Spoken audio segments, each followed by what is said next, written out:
How's it going, guys? Have a 2016 Pilot here. I'm going to show you how to reset the oil light.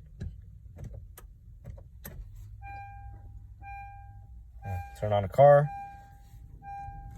Use these buttons to scroll.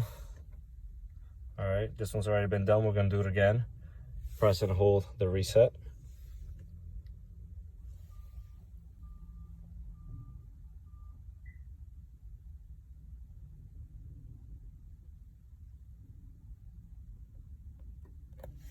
Let go, scroll up using the buttons here on the steering wheel.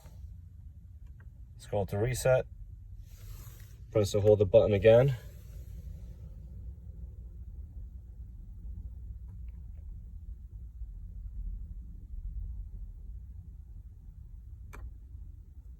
And you're all good, that's it.